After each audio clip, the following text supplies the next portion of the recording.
Ciao a tutti, ben ritrovati nel mio canale. Hi everyone, welcome back to my channel.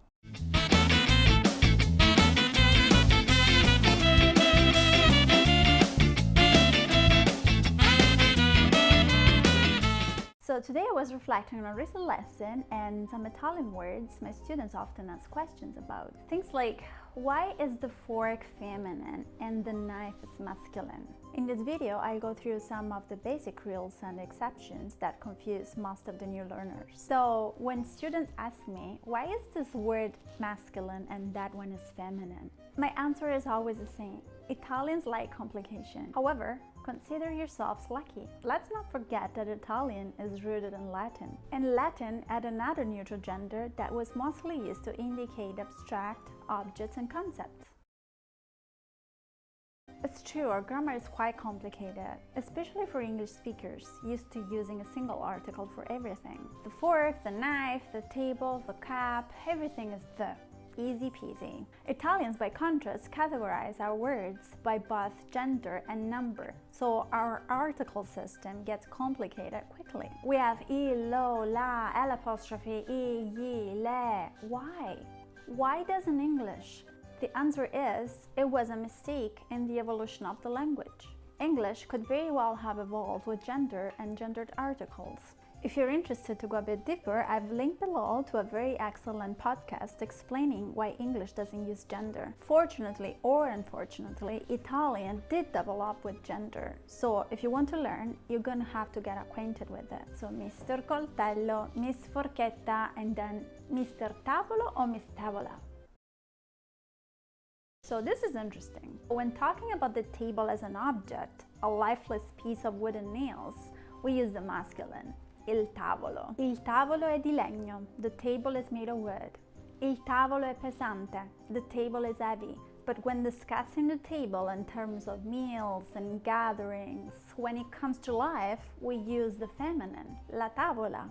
Tutti a tavola. Everybody to the table. Makes sense now that you think about it, right? And then there are all the exceptions that you have to learn in Italian. Because it's easy to learn that when a word ends with A, it's feminine. When it ends with O, it's masculine. When it ends with E, it could be both masculine or feminine. But with the exceptions, you'll see something like la mano, and you go like, hey, but mano ends with O, so why is there a feminine article? Or il problema. Problema ends with A, so why is there a masculine article? And those are just some of the article exceptions. Let's not forget about some of the other exceptions like double consonants that are sometimes very important, as some words take on different meaning when you spell them with only one consonant. For example, casa becomes casa, sette becomes sette, rossa becomes rosa, and barra becomes barra. Please be careful with that, because if you're asking for a barra, you're asking for a coffin.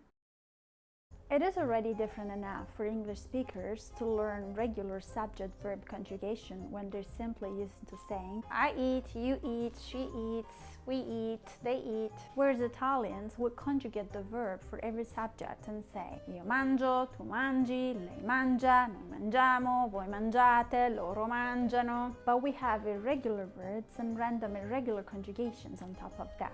Not to mention the regular conjugations for all the different verb types, like verbs ending in are, ere, ire. By the way, this might sound a little overwhelming and terrible, but learning it, getting it right, and using it in a conversation is just the best feeling. Or you could just be a language nerd like me and it's one of your favorite subjects simply because you enjoy it. Grammar has always been my favorite subject, and I get the same pleasure breaking down a sentence into its composite parts as a mathematician with breaking down a formula. That's all the grammar I'll make you do for this week. If you want to learn more, you can check out one of the many videos on my channel. Or if you want to go deeper into a specific concept, you can book a time with me at the link below.